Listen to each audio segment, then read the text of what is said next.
khalidina fiha abada innallaha 'indahu ajrun 'azim.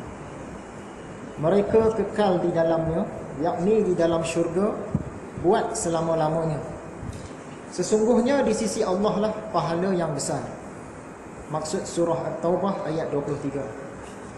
Alhamdulillah, syukur. Pada malam ini dapat sekali lagi kita bersama-sama menghadirkan diri ke majlis pengajian kitab Ihya Ulumuddin bagi kali yang kelima. Dan kupasan kita pada malam ini temanya ialah ilmu-ilmu yang fardu ain.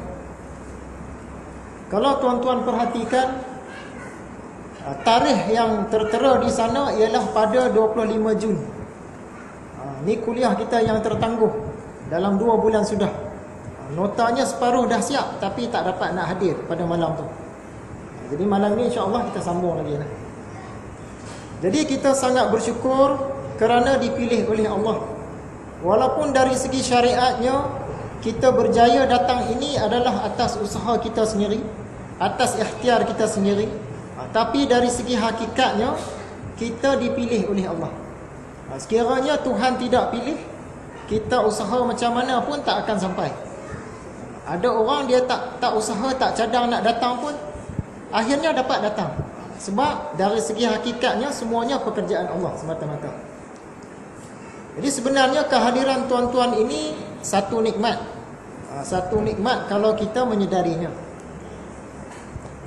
Di dalam syurga sana, nikmat makan minum, nikmat berpasang-pasangan, nikmat melihat pemandangan yang cantik-cantik. Nikmat-nikmat ni semua ada di syurga. Kalau di dunia ni kita tak dapat pun, dapat di syurga jadilah. Sebab tak ada apa-apa di dunia ni.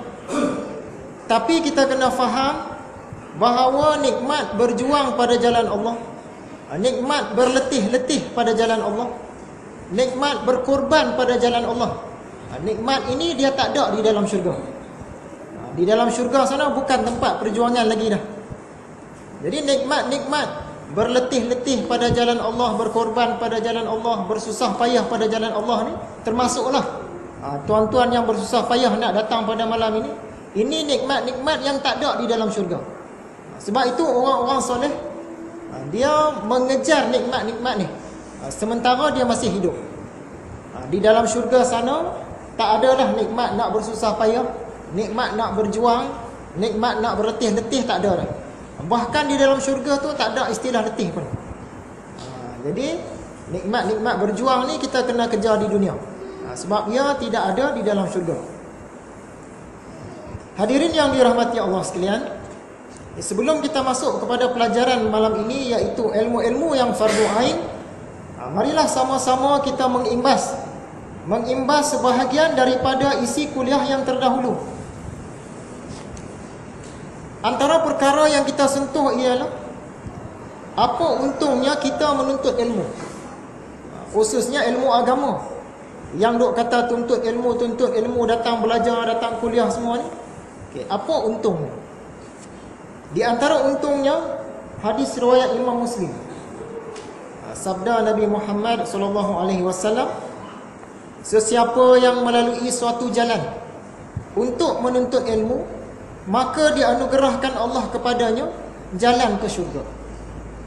Jadi yang kita datang menuntut ilmu ni, salah satu fadilat dia, kita dianugerahkan jalan ke syurga. Seterusnya, hadis riwayat Imam Ahmad, Ibnu Hibban dan Al-Hakim. Maksudnya, sesungguhnya malaikat membentangkan sayapnya kepada para penuntut ilmu. Dia bentangkan sayap-sayapnya tu tanda redha akan usahanya itu. Jadi sekarang ni kita berada di bawah naungan sayap para malaikat lah. Cuma kita tak nampak. Lagi kelebihan menuntut ilmu, hadis riwayat Ibnu Majah, menuntut ilmu itu wajib ke atas setiap orang Islam. Kalau saja-saja tak mau menuntut ilmu, khususnya ilmu agama, dapat dosa. Sebab dia kata tadi wajib. Kemudian berkata Abu Darda, aku lebih suka mempelajari satu masalah daripada mengerjakan solat satu malam. daripada sepanjang malam tu dia buat sembahyang sunat, lebih baik dia belajar satu masalah agama. Ilmu lah tu. Berkata Umar, meninggalnya 1000 orang abid yang malamnya mengerjakan solat dan siangnya berpuasa. Abid ni orang yang sangat rajin buat amal ibadah.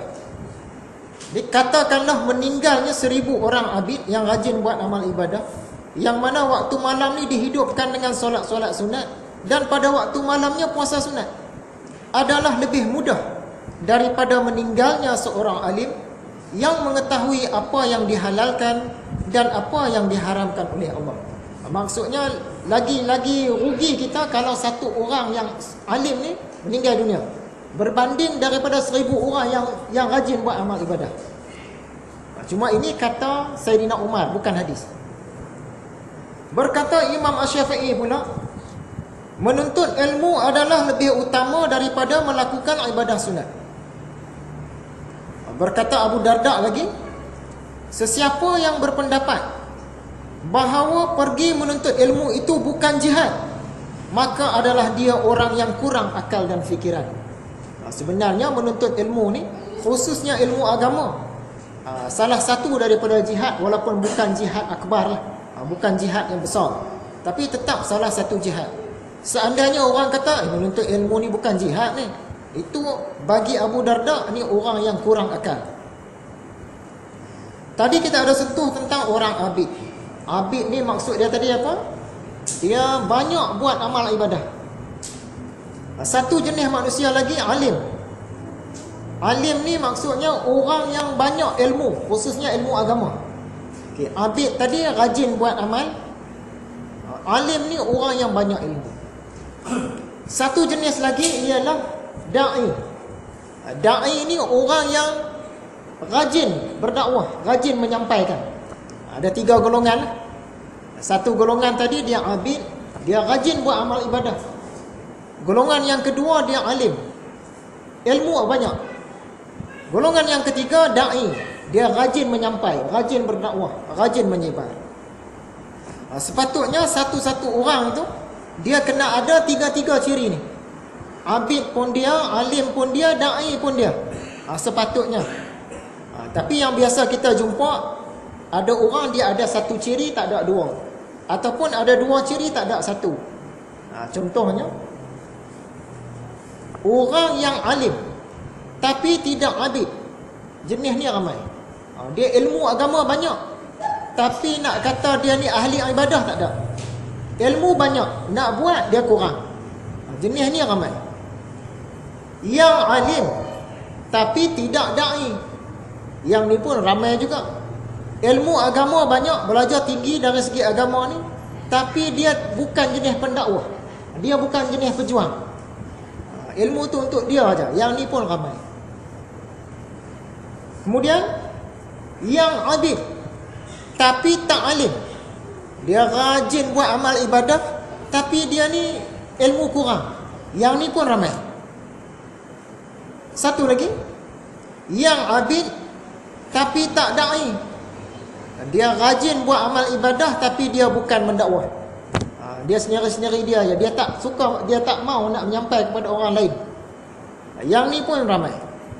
Jenis yang kelima, dia da'i tapi tak alim. Yang ni pun ramai juga.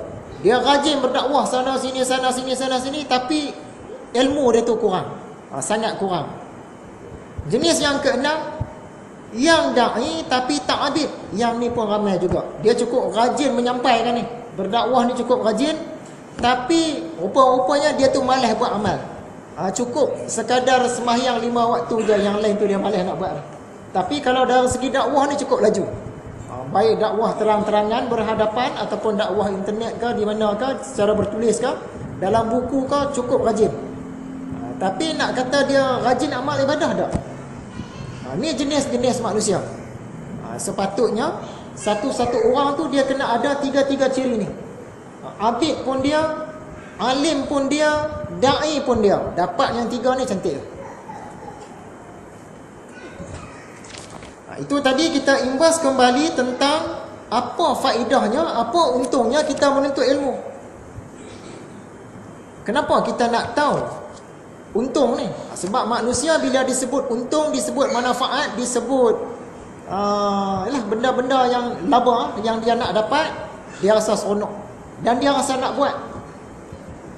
Kita ambil contoh, katakanlah pada malam ini orang kata di malam ni di rumah Pak Tam ada kenduri, dia jemput semua, jom pergi. Kawan kita ni tadi, insya-Allah lah, tengoklah dulu. Dia tak berapa nak semangat, walaupun dah ada tarikan kenduri dah, maksudnya ada makan ada minum, tak berapa nak semangat. Tengoklah dulu. Orang tu tambah lagi, bukan kenduri saja, malam ni anak raja ada nak turun sekali. Dia nak main kenduri tu. Betul ke? Betul. Rasa macam nak pergi lah. Tadi tu tengoklah dulu. Dia punya untung tu sikit, tengoklah dulu. Ni dengar kata anak raja nak datang pula, rasa macam nak pergi. Dah naik semangat dia, kegairahan dia tu dah naik. Bukan saja dia datang kosong. Siapa saja yang datang ke kenduri di rumah Pak Tam malam ni, anak raja tadi nak bagi seorang RM50.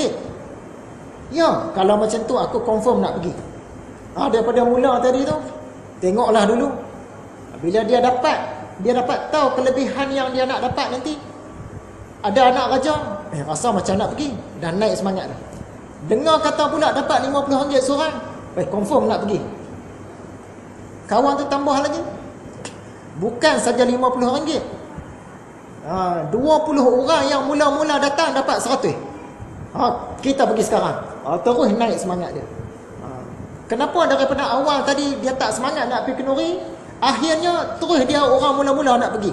Sebab dia tahu kelebihan-kelebihan, fadilat-fadilat yang dia nak dapat. Sebab itulah kita cerita tadi, kelebihan-kelebihan menuntut ilmu. Bila kita tahu kelebihan-kelebihan menuntut ilmu, kita pun rasa seronoklah nak belajar. Kemudian dalam kuliah yang lepas yang kita sentuh lagi ialah apa untungnya kita menyampaikan dan menyebarkan ilmu. Kita belajar tadi dah tahu dah untung dia, kita rasa seronok dah. Sekarang ni kita belajar, kita sampai pula pada orang lain, rasa malas lah, cukuplah beramal, jadi abid sudahlah, tak payah da'i lah. Bila kita tahu kelebihan-kelebihan da'i, barulah kita naik semangat. Maksud surah Hamim As-Sajdah ayat 33, siapakah yang lebih baik kata-katanya daripada orang yang menyeru kepada Allah dan dia melakukan amalan soleh? Ini soalan daripada Tuhan. Orang yang berdakwah ni, siapa lagi yang lebih baik daripada orang yang berdakwah? Soalan daripada Tuhan. Kalau Tuhan tak bagi jawapan pun, soalan ni sebenarnya dah jawapan. Maksudnya Tuhan mengiktiraf orang yang menyebar tadi ni yang terbaik kata-kata dia. Bila kita dengar macam ni, kata aku teringin juga nak sebar, naik semangat. Maksud surah An-Nahl ayat 125, serukanlah ke jalan Tuhanmu dengan bijaksana dan dengan pengajaran yang baik. Cara mengeluarkan hukum daripada Quran, bila datang satu suruhan ataupun satu perintah, automatik dia wajib. Dia bukan macam dalam hadis. Dalam hadis bila kata satu suruhan tu belum tentu wajib. Bila dalam Quran satu suruhan berarti wajib. Itu dari segi usul fiqh. Jadi bila Tuhan kata serukanlah ke jalan Tuhanmu, maksudnya wajib. Kena seru. Kalau bukan dengan kata-kata pun dengan contoh sekurang-kurangnya. Itu daripada Al-Quran. Daripada hadis pula. Hadis riwayat Imam Ahmad. Kata Nabi Muhammad, bahawasanya dengan sebab kamu diberi petunjuk oleh Allah akan seseorang, lebih baik bagi kamu daripada dunia dan isinya. Kalau kita ni ada cerita agama pada satu orang, tiba-tiba orang ni berubah, dia buat benda baik. Kita kata ni solat sunat duha ni bagus. Siapa buat dapat gini. Dia sebelum ni tak pernah buat, lepas tu dia buat. Bila dia buat itu, lebih baik daripada dunia dan isinya kepada orang yang menyeru tadi. Hadis riwayat Imam Tirmizi. Kata Nabi Muhammad, bahawasanya Allah Subhanahu wa taala, para malaikatnya, isi langit dan buminya, sehinggalah kepada semut di dalam lubang dan ikan di dalam laut, semuanya mendoakan kebajikan kepada orang yang mengajarkan manusia. Itu kelebihan. Jadi kita makin rasa seronok nak jadi satu orang yang menyebarkan. Hadis riwayat Imam Muslim, yang ni hadis yang popular. Apabila mati seorang anak Adam, putuslah amal perbuatannya kecuali 3 perkara. Salah satunya ialah ilmu yang bermanfaat. Hadis riwayat Imam Tirmizi menunjukkan kepada kebajikan adalah seperti mengerjakannya. Kita cerita orang tu tadi, dia tak pernah buat solat duha. Kita dakwah pada dia, dia rasa seronok, dia pun buat. Kita buat pun dapat pahala, yang dia buat tu kita pun dapat pahala juga. Kalau kita ajar kepada 5 orang tu buat, campur dengan pahala kita, seolah-olah 6 pahala. 6 kali ganjaran pahala. Yang kita buat dah satu kali ganjaran. Yang 5 orang tadi buat disebabkan dakwah kita, jadi seolah-olah kita buat 6 kali ganjaran. Macam tu lah. Macam multi level marketing lah. Kata Sayyidina Umar, barang siapa menceritakan satu hadis lalu diamalkan orang, maka baginya pahala seperti pahala yang diperoleh oleh orang yang mengamalkannya.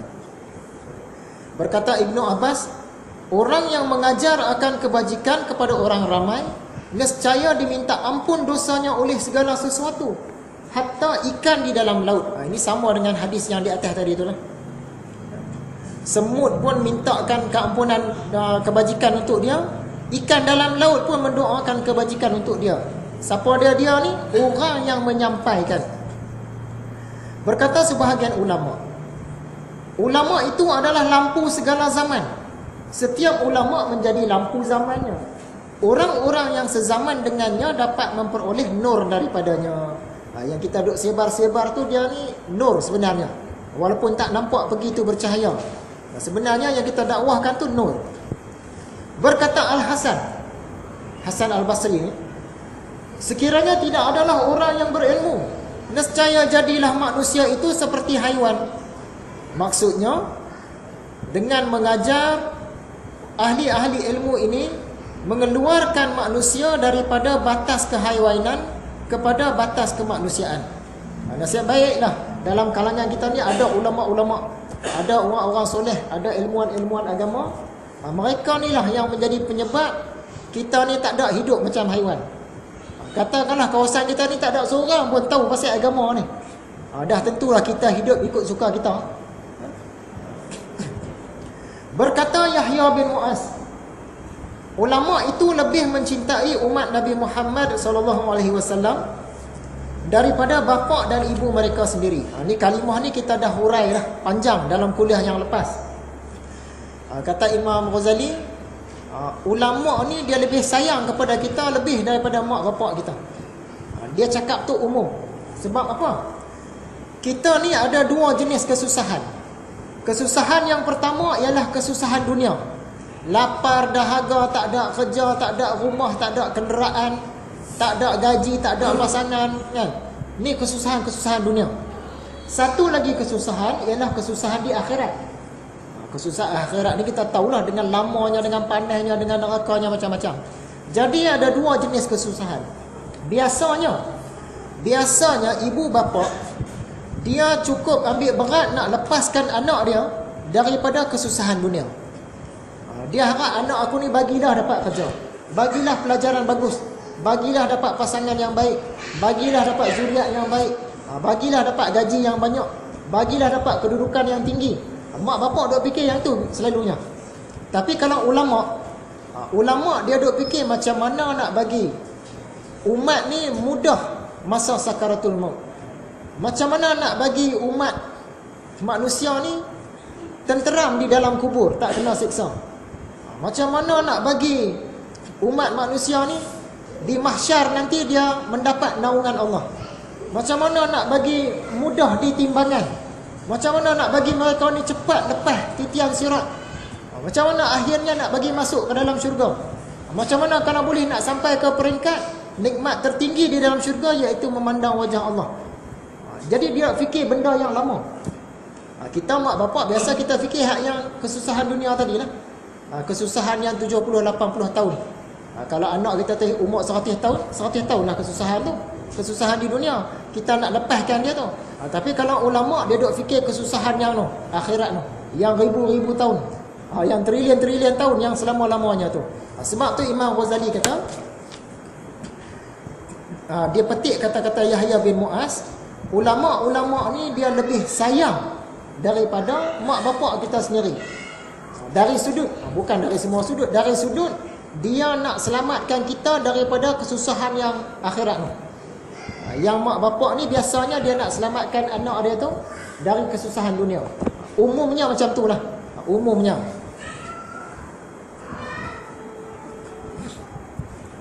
Orang mengatakan permulaan ilmu itu berdiam diri, kemudian mendengar, kemudian mengingat, kemudian mengerjakan, melakukan, mengamalkan, dan kemudian menyebarkannya. Kita duduk diam-diam, kita pun dengar, kita pun ingat pelajaran tu, kita pun amal, kita pun sebar. Dia kena buat ni benda-benda ni semua.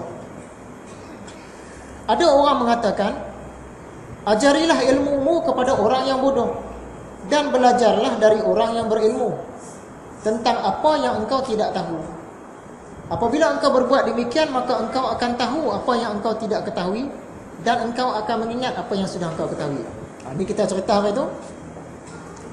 Bila kita niat nak sampaikan sesuatu maklumat tu kepada orang lain, kita akan usaha untuk ingat.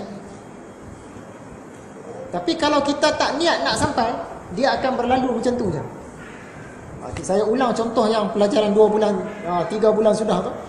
Contohnya khutbah Jumaat. Kalau kita tak niat, balik ni nak ceritalah sikit dekat orang di rumah. Bila kita tak niat macam tu, biasanya kita lupa.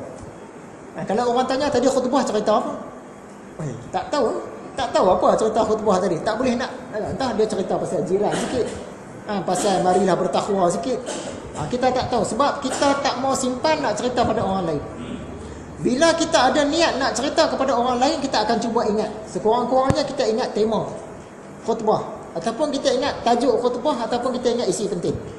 Bila sampai di rumah, orang rumah kita tanya, apa cerita Tok Khatib tadi? Dia ada cerita pasal ni. Sebab kita ada usaha nak ingat. Ni tadi dia kata, bila kita ada cadang nak cerita pada orang lain, otak kita secara automatik dia akan bekerja untuk menyimpan maklumat tu tadi. Tapi kalau kita tak mau cerita kat siapa-siapa lah, malas, memang dia tak boleh simpan.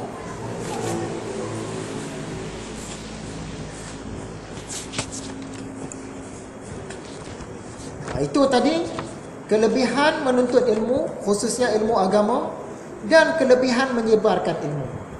Tapi biasalah, kita manusia ni, kalau keduniaan kita tu tak bertambah, kita tak puas hati. Kita nak juga keduniaan kita bertambah.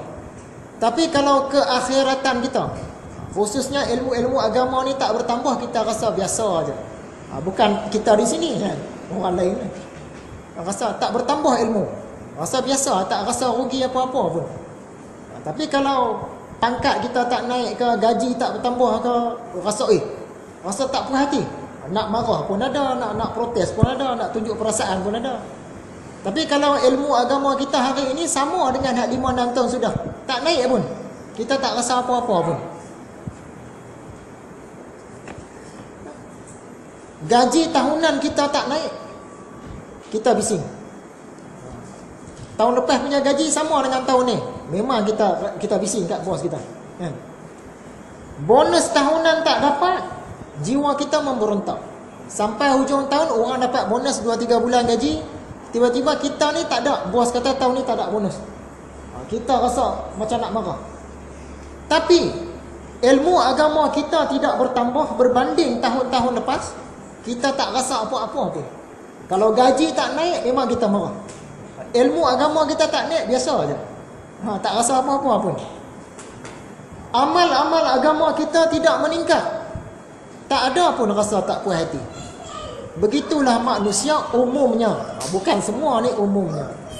Sekiranya keduniaan kita tak bertambah baik berbanding hari-hari semalam, kita sangat tak puas hati. Tapi kalau keakhiratan kita tak bertambah baik berbanding hari-hari semalam, kita tak berasa apa-apa kekurangan pun. Ilmu agama tak bertambah, amal agama tak bertambah, biasa aja. Tapi kalau gaji tak bertambah, bonus tak dapat, pangkat tak naik, kita marah. Semoga Tuhan selamatkan kita daripada fitnah ini. Kita nak gaji naik pun kita nak juga, ilmu agama meningkat pun nak juga. Bila tak meningkat ilmu agama, tak meningkat keimanan, tak bertambah amal kita berbanding tahun sudah, kita sepatutnya mau ada risau, mau ada rasa tak senang duduk. Baru cantik. Kemudian dalil-dalil akal tentang kelebihan ilmu. Ayat Quran dah tengok, hadis pun dah tengok dalil-dalil akal. Nak dapat dalil-dalil akal ni, mula-mula kita kena tahu apa maksud fadilat. Fadilat ni kelebihan lah. Fadilat puasa sunat, kelebihan berpuasa sunat, fadilat ni. Tapi lebih yang macam mana? Kata Imam Ghazali, kita nak faham tentang fadilat ni kena tahu maksud dia dulu. Ada benda yang lebih yang kita tak mau, yang tu bukan fadilat. Ada benda yang lebih memang kita mau, agama pun mau, yang tu fadilat. Kita bagi contoh, tubuh badan kita ni lebih dari orang, cantik, kita ni cantik, yang tu kita mau, yang tu fadilat, yang tu kelebihan. Ataupun di kereta kita tu lengkap dengan aksesori dah, semua aksesori ada, maksud dia lebih lah. Ada orang kereta dia aksesori tak berapa nak lengkap, aksesori kereta kita lengkap, yang tu lebih. Sebab lebih tu orang mau, yang tu fadilat. Yang mana yang dikatakan lebih tapi orang tak mau, yang bukan fadilat ni. Contoh dia, bila kita lahir-lahir tiba-tiba kita ada 7 jari. Orang semua 5, tiba-tiba kita ada 7. Allah bagi, kita terimalah. Tapi seboleh-bolehnya kalau dibagi pilihan, kita tak maulah jari lebih tu tadi. Walaupun itu kelebihan. Orang lain semua 5 jari, kita ada 7 jari. Jari ibu ada 2, jari anak ada 2. Tapi lembek kan? Lembek. Yang tu kelebihan, tapi kalau boleh kita tak mau. Yang tu tak termasuk fadilat. Ataupun kereta kita tadi, kereta orang lain tak ada karat-karat, tak ada selut-selut. Kereta kita berkarat, ada selut. Kelebihan lah tu. Kereta orang lain tak ada, kereta kita ada karat, ada selut. Tapi kelebihan karat dan selut ni kita memang tak mau. Siapa nak kereta dia berkarat, siapa nak kereta dia berselut? Kita tak mau. Walaupun dia kelebihan, tapi tak termasuk fadilat.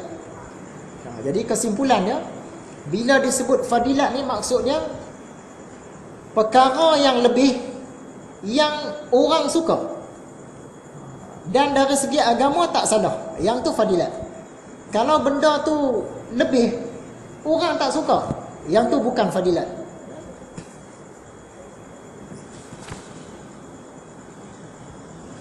Maka sesungguhnya telah sesat jalan orang yang ingin mengetahui bahawa si Zaid itu seorang filosof, ahli falsafah atau bukan, sedang dia belum lagi mengetahui erti dan hakikat ilmu falsafah itu.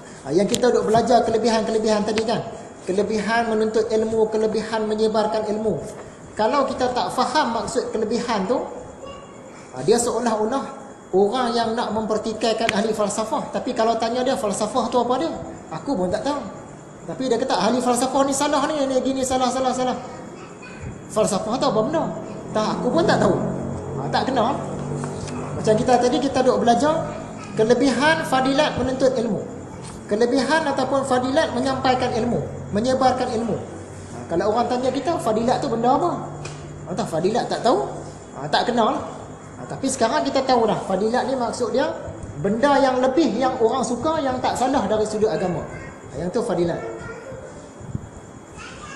Sekarang nak masuklah perkongsian pada malam ini. Yang tadi tu imbas kembali saja. Malam ini tajuk kita fardu ain. Tajuk di depan tu, ilmu-ilmu yang fardu ain.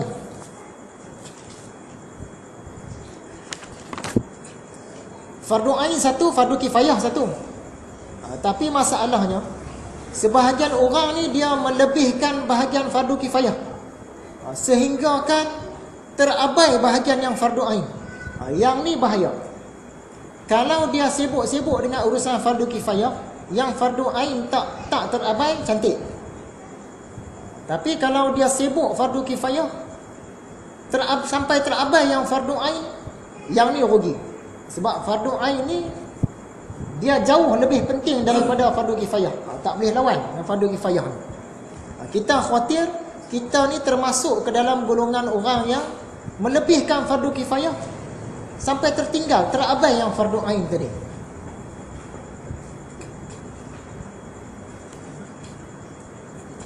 Jadi Imam Ghazali dia nak cerita pasal fardu ain ni supaya kita tumpu selesaikan yang fardu ain dulu. Supaya kita ni tak termasuk dalam golongan orang yang rugi. Kalau tidak nampak dia tu memang hebat lah. Dari segi agama ni hebat-hebat. Rupanya hebat fardu kifayah, tertinggal yang fardu ain. Yang ni bahaya. Bak kata lagu. Yang fardu ain kau tinggalkan, yang fardu kifayah kau kejar, akhirnya engkau kerugian, di akhirat kau kan tersedar. Bekalan banyak kau siapkan, bertimbun-timbunnya amalan, tetapi pasti kau sesalkan, kerana tiada jambatan. Jambatan dia apa tadi? Yang fardu ain. Kita duk pikir banyak guni-guni semua amalan-amalan fardu kifayah. Masa nak melintas ke syurga tu ni sebagai tamsilan lah, bukan berarti ada jambatan tu. Tiba-tiba fardu ain ni tak ada, jambatan nak lintas tu tak ada. Jadi apa guna yang berkarung-karung, berguni-guni, berpeti-peti amalan fardu kifayah yang kita bawa tu? Nak lintas pun tak boleh. Titi pinang dua batang tak ada. Itu kita takut rugi di situ. Sebab itu Imam Ghazali dia tekankan tentang fardu ain ni. Jadi sebelum pergi kepada fardu ain tu, Imam Ghazali dia bawa round dulu. Dia kata urusan di dunia ni tak akan boleh selesai, tak akan boleh teratur kalau tak ada tiga benda, tiga bahagian. Apakah tiga bahagian? Yang pertama, pekerjaan asas. Yang ni mesti ada.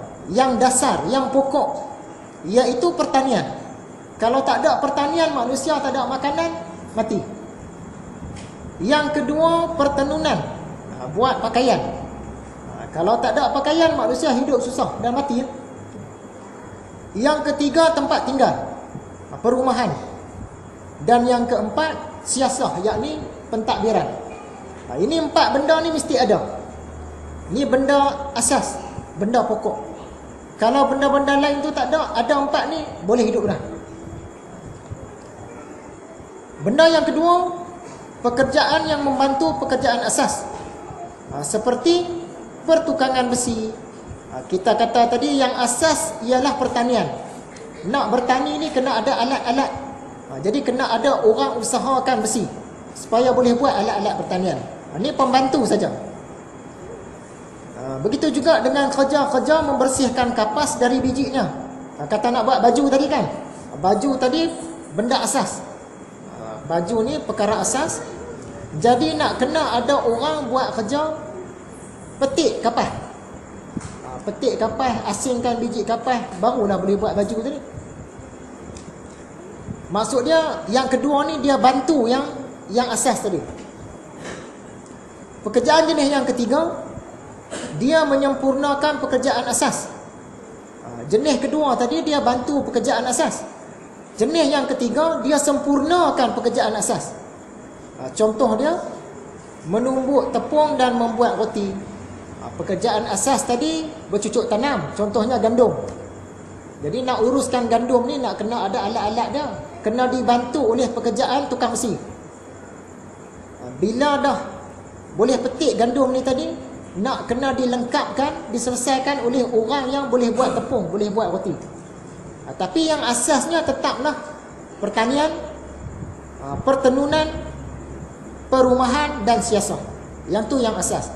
Imam Ghazali dia nak tuju tu fardu ain lah tu. Dia nak kata macam tu lah. Itu fardu ain. Pertanian, pertenunan, perumahan dan siasah ni fardu ain lah. Kalau tak ada yang tu manusia tak boleh hidup lah. Dia nak tuju ke situ. Sebab tu dia bawa contoh yang ni. Jadi ringkasnya, nak bangunkan dunia ni mestilah ada 3 jenis pekerjaan. Yang pertama pekerjaan asas, yang kedua pekerjaan yang tolong pekerjaan asas, dan yang ketiga pekerjaan yang sempurnakan pekerjaan asas. Antara 3-3 ni yang manakah yang fardu ain? Yang pekerjaan asas tu tadi. Imam Ghazali bagi contoh lagi. Begitulah juga halnya dengan tubuh badan manusia. Dia mesti ada 3 benda. Yang pertama yang asas. Yang asas kepada tubuh badan manusia ni ialah jantung, hati, otak. Ni fardu ain lah benda ni. Dia nak tamsilkan dengan fardu ain. Bukan benda ni fardu ain, dia nak tamsilkan dengan fardu ain. Kalau tak ada 3-3 ni, tak hiduplah manusia. Kemudian yang membantu kepada yang asas, yang tolong jantung, hati, otak tadi ialah urat pembuluh darah dan juga tali perut. Dan yang ketiga, yang menyempurnakan kepada yang asas tadi, jantung ada, hati ada, otak ada, dibantu pula oleh urat-urat pembuluh darah, tali-tali perut. Nak kena ada yang bagi sempurnakan dia. Yang sempurnakan dia contohnya kuku, contohnya rambut, anak jari, bulu kening, rambut, telinga, cuping telinga, semua tu. Jadi nak jadi satu orang manusia ni mesti ada 3-3 benda.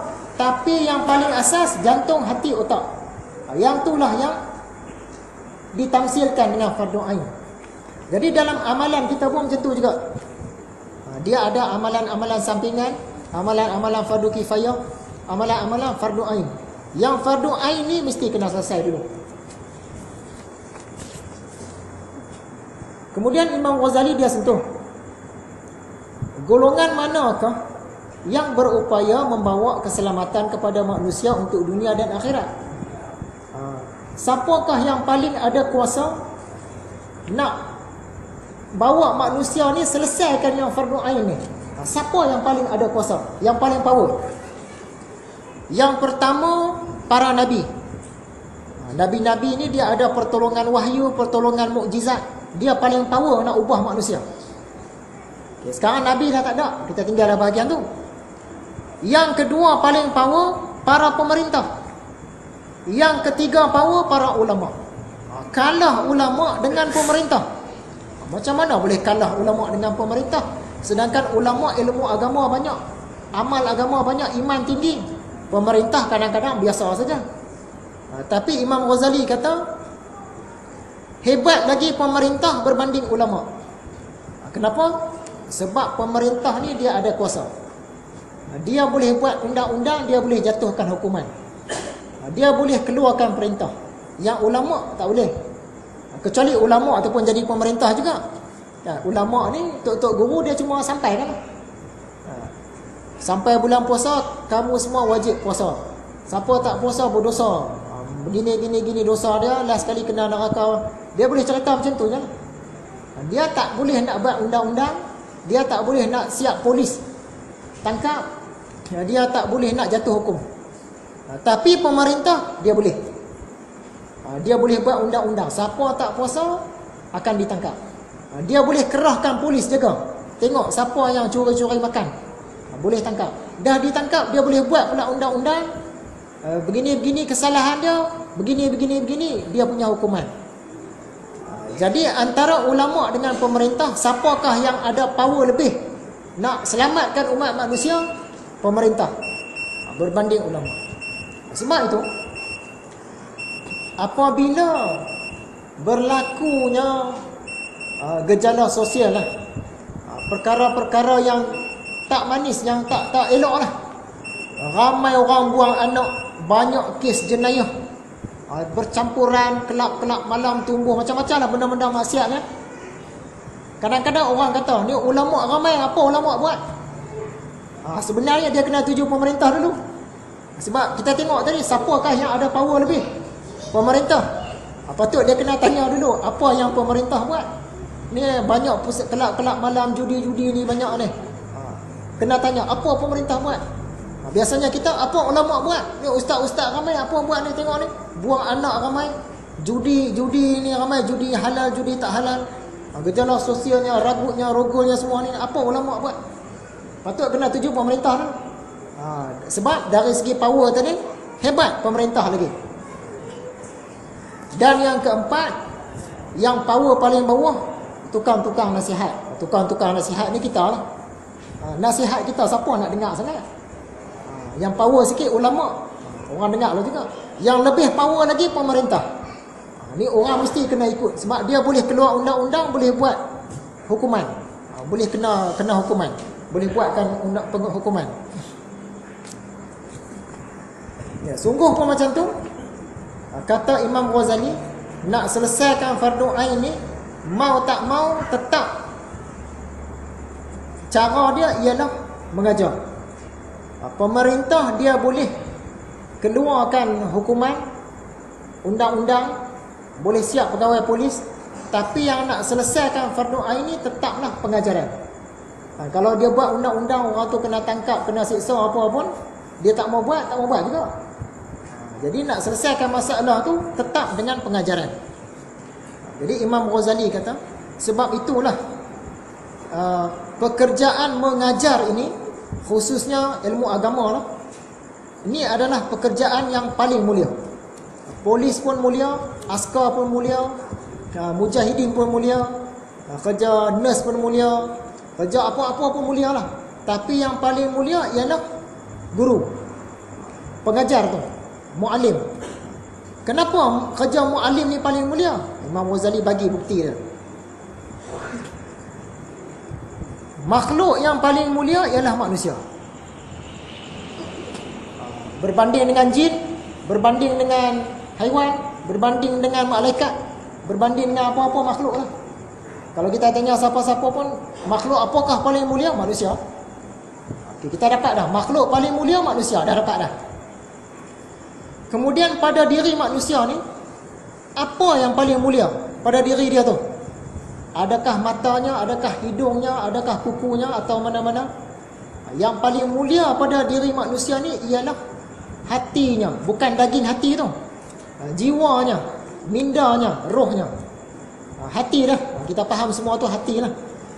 Yang paling mulia pada manusia bukan mata, bukan daging jantung, bukan kaki, bukan mana-mana anggota, tapi hati. Kita dapat dua jawapan lah. Makhluk yang paling mulia ialah manusia. Dan yang paling mulia pada makhluk yang paling mulia tadi ialah hati. Jadi tugas guru pula, kenapa Imam Ghazali kata tugas guru ni paling mulia? Sebab hati ni tadi nak dibawa kepada Tuhan. Siapa yang uruskan hati ni tadi? Yang nak tarbiyah hati kita ni dibawa kepada Tuhan, guru. Jadi tugas guru ni tadi, dia mentarbiyah perkara yang paling mulia pada makhluk yang paling mulia. Kita bayar situ. Tadi manusia ni makhluk paling mulia. Kemudian hati manusia ialah yang benda paling mulia pada makhluk yang paling mulia. Dan orang yang nak bawa benda paling mulia pada makhluk paling mulia ni kepada Tuhan ialah guru. Jadi tugas mu'alim ni tadi, itulah pekerjaan paling mulia. Sebab dia nak tarbiyah hati, nak bawa kepada Tuhan. Berapa kali paling mulia tu? Manusia makhluk paling mulia. Yang paling mulia pada manusia ialah hatinya. Yang mentarbiyah benda paling mulia pada makhluk paling mulia ialah guru. Tak kira lah sama ada dia tu rasul atau nabi ataupun cikgu ataupun ustaz ataupun bapa ataupun mak, semua tu guru lah tu. Bukan duduk di depannya saja guru, kan? Kita mengajar anak kita tu guru lah. Kita pesan kat anak kita, kalau buat gini Tuhan lagi sayang, kan? Kalau buat gini ni Tuhan tak suka. Yang tu kita tarbiyah hati anak kita tu nak bawa kepada Tuhan lah tu. Anak kita tadi tu manusia, dia makhluk paling mulia. Dan yang kita nak tarbiyah tadi, hati anak kita, iaitu benda paling mulia pada makhluk paling mulia. Jadi kerja kita tu kerja yang paling mulia. Dia kata Imam Ghazali, kerja paling mulia ialah guru. Tak kira siapa-siapa pun. Seterusnya, ilmu yang fardu ain. Kata Imam Ghazali, para ulama pun berbeza pandangan. Ilmu apakah yang fardu ain? Yang kita kata tadi, kalau tak ada jambatan ni, kita bawa amalan fardu kifayah banyak mana pun tak boleh lepas. Jadi sebahagian ulama dia kata yang fardu ain ni ilmu kalam. Kenapa ilmu kalam? Kerana ilmu kalam ni dia bawa kita ni boleh tahu keesaan Tuhan, zat Tuhan, sifat Tuhan. Jadi dia fardu ain. Ulama fiqh pula kata ilmu fiqh lah fardu ain. Sebab apa? Dengan ilmu fiqh ni kita tahu macam mana cara-cara nak berabdi kepada Tuhan. Yang mana halal, mana haram, mana harusnya kita tahu. Kata ulama tafsir pula, yang fardu ain ni ialah ilmu tafsir, tafsir Quran.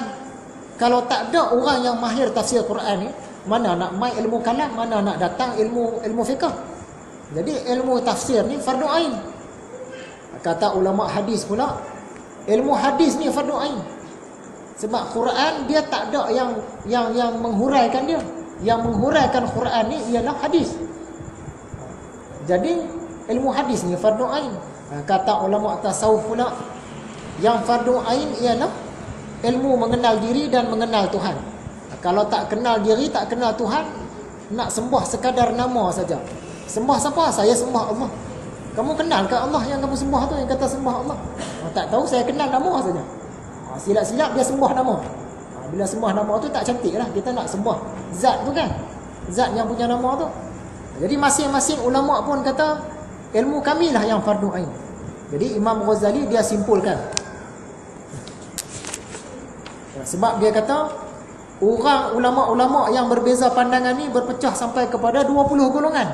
Masing-masing kata ilmu dia lah fardu ain. Kata Imam Ghazali, yang fardu ain ni ialah ilmu mukasyafah dan ilmu muamalah. Dia mencakup ilmu-ilmu yang disebutkan tadi tu. Inilah ilmu mukasyafah, ilmu muamalah. Yang inilah yang fardu ain. Yang inilah yang kita sebut dalam lagu tadi, jambatan dua titik pinang tu. Kita duk bawa dakwah, bawa jihad, bawa tolong orang apa semua kan. Tiba-tiba nak melintas, itu fardu kifayah kan. Nak melintas tadi tu tak ada yang fardu ain, tak boleh lepas. Jadi yang fardu ainnya mukasyafah dan muamalah. Apakah ilmu muamalah yang mesti diselesaikan oleh hamba Allah yang berakal dan dewasa? Dah cukup umur, ilmu-ilmu ni orang tu mesti kena selesai. Imam Ghazali bagi contoh lah. Ataupun orang tu baru masuk agama Islam, dia mungkin umur dah 30-40, dia masuk Islam. Apa benda yang dia mesti selesai? Dari segi tauhidnya, dia kena selesai mula-mula mengucap dua kalimah syahadah. Dan dia kena faham maksud dua kalimah syahadah tu tadi. Huraian tak payah mendalam, cukup sekadar faham. Macam anak kita lah. Anak kita ni dari kecil pun kita ajar dah dua kalimah syahadah. Dia faham ke tak faham maksud dia, kita pun tak tahu. Bila dia cukup akil balik tu, kita kena pastikan. Cuba mengucap, dia pun mengucap. Apa maksud dia? La ilaha illallah Muhammadur Rasulullah. Dia pun cakap, lepas. Sebelum tu tak jadi fardu ain lagi. Dia tak belajar pun tak apa. Tapi kita ajarlah daripada kecil kan, takkan tak ajar. Tapi bila dia dah cukup umur saja, sampai akhir balik, dia kena tahu maksud la ilaha illallah Muhammadur Rasulullah. Itu dari segi tauhid. Yang kedua, dari segi kena buat. Benda apa yang kena buat bila satu-satu orang tu dah cukup umur ataupun dia masuk Islam. Katalah dia cukup umur tu pukul 3. Sebelum tu semayang zuhur tu tak wajib bagi dia lagi. Dia tak semayang pun tak apa, kan? Cuma kita mak bapak kita boleh rotan lah kalau umur 10 tahun tak semayang kan. Tapi tak semayang pun tak apa. Belum fardu ain lagi. Bila pukul 3 petang tu katalah dia cukup umur dia. Dia akil balik dah pukul 3 petang. Semayang asar belum fardu ain lagi. Bila jam bergerak sampai masuk waktu asar, masa tu fardu ain bagi dia belajar bersuci. Sebelum tu tak fardu ain lagi. Tak belajar pun tak apa. Tapi takkan kita nak biar tak belajar kan? Kita ajar daripada kecil lah. Ni nak cerita masa bila benda tu jadi fardu ain. Ilmu muamalah tu jadi fardu ain tu. Okey. Kemudian katalah dia masuk, dia akil balik lagi sehari nak puasa, nak Ramadan. Belum fardu ain, belum tuntutan kepada dia nak belajar ilmu Ramadan lagi. Tapi sebaik-baik sahaja dah masuk dah maghrib Ramadan tu, masa tu baru jadi fardu ain. Ni contoh benda yang kena buat bila satu-satu orang tu dia cukup umur dan ataupun dia baru masuk agama Islam. Selagi tak sampai waktu tu, belum lagi. Dah sampai waktu, baru. Benda kena buat. Yang ketiga, benda yang jangan buat. Contohnya orang ni baru masuk Islam. Dia masuk Islam, esok kita nampak dia pakai baju sutera lelaki. Masa tu kita tegur dia. Tak boleh pakai. Selagi dia tak pakai tu, tak payah tegur lah. Bila kita nampak dia pakai, kita tegur. Ni benda yang jangan buat. Ataupun dia minum arak ke. Jadi ilmu muamalah yang mesti diselesaikan oleh hamba Allah yang berakal dan dewasa ataupun baru masuk Islam, dari segi tauhidnya, 2 kalimah syahadah. Dari segi benda kena buat, benda-benda yang dah sampai masa. Selagi tak sampai masa, belum lagi. Dan benda yang jangan buat, bila kita rasa, kita nampak dia buat, masa tu baru tegur. Itulah contoh dia. Kenapa ilmu-ilmu tentang sifat-sifat mazmumah ni wajib? Kita belajar sifat mazmumah. Riak, hasad, dengki, tamak, haloba, cepat marah, sensitif. Ni sifat-sifat mazmumah. Kena belajar. Dan dia bertaraf fardu ain. Maksud dia mesti belajar. Bukan belajar nak buat, belajar supaya nak elak. Kadang-kadang kita tak tahu pun, rupanya pelajaran tentang sifat mazmumah ni wajib, fardu ain. Kita sangkakan siapa nak belajar, belajarlah. Siapa tak mau belajar pun tak apa. Tapi kata Imam Ghazali, pelajaran tentang sifat mazmumah ni fardu ain. Mesti belajar. Wajib belajar. Kenapa jadi wajib? Kenapa jadi fardu ain? Sebab kita tidak terlepas daripada panggilan-panggilan ke arah melakukan sifat-sifat mazmumah itu setiap hari. Maksudnya bila-bila masa pun kita boleh terkena sifat mazmumah ni. Dengki. Bila-bila masa kita boleh datang dengki tu. Jadi kena belajarlah apa tanda dengki. Macam mana cara nak selesaikan dengki tu. Apa tanda riak. Orang kata kamu ni dah terkena riak ni. Kita riak ni apa benda? Tak tahu. Kalau kata dah terkena, apa tanda-tanda terkena riak? Kita belajar, rupanya sungguh aku ni ada riak. Macam mana cara nak selesaikan dia? Ni benda-benda yang fardu ain. Jadi sifat-sifat mazmumah ni kita kena belajar. Sebab dia duk menghantui kita. Setiap hari kita boleh terkena. Cepat marah, sensitif, kuat merajuk, sombong, bongkak, rasa besar diri, cintakan keduniaan. Ni semua sifat mazmumah. Wajib belajar. Wajib belajar bukan sebab nak buat macam tu. Wajib belajar sebab nak elak daripada kena. Jadi rasanya perkongsian kita hari ini tak tu sajalah. Dari awal tadi kita mengimbas pelajaran yang lepas, iaitu apa fadilatnya kita menuntut ilmu. Kemudian apa untungnya kita yang ada ilmu ni tadi kita sampaikan pula pada orang lain. Seterusnya kita belajar malam ini ilmu-ilmu yang fardu ain. Apakah ilmu yang fardu ain? Kita pun boleh jawab. Yang pertama ilmu mukasyafah, yang kedua ilmu muamalah. Mukasyafah dan muamalah ni mesti kena selesai sebab dia fardu ain. Dia wajib.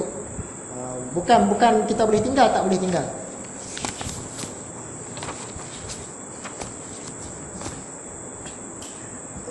Jadi dalam kuliah yang akan datang kita akan perincikan sikit tentang ilmu mukasyafah dan ilmu muamalah ni.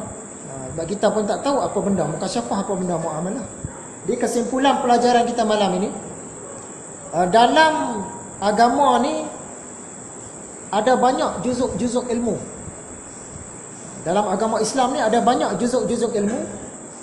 Tapi yang paling penting yang mesti kita selesaikan dulu ialah ilmu fardu ain. Jangan kita lebihkan fardu kifayah sampai terabai yang fardu ain. Contohlah, kita duduk di satu kawasan, di seberang sungai sana ada serigala 7-8 ekor. Ni kita dengan kawan-kawan kita ni, serigala tu dia nak seberang sungai, nak main terkam kita lah. Jadi kita pun sibuk macam mana nak atasi serigala ni tadi.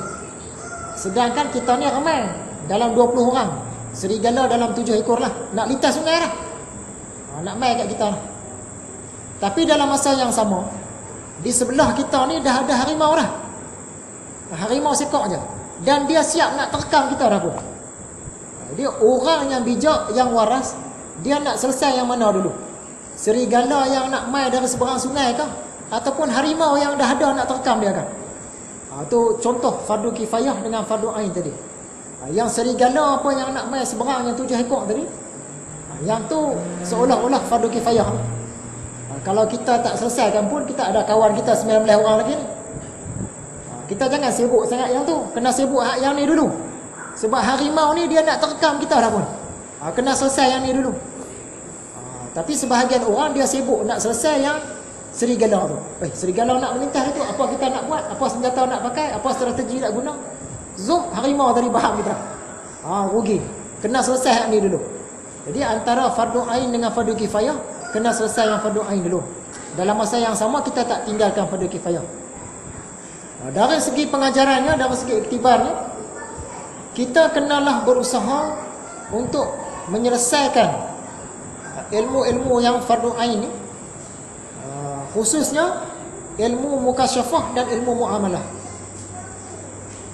Kita harap agar semua umat Islam ni, terutamanya diri kita dan orang-orang yang dekat dengan kita, dapatlah menyelesaikan ilmu-ilmu yang fardu ain tadi, mukasyafah dan muamalah.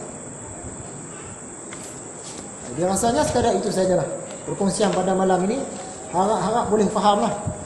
Mungkin huraian saya ni tak berapa cantik. Jadi insya-Allah kita jumpa lagi dalam kuliah yang akan datang.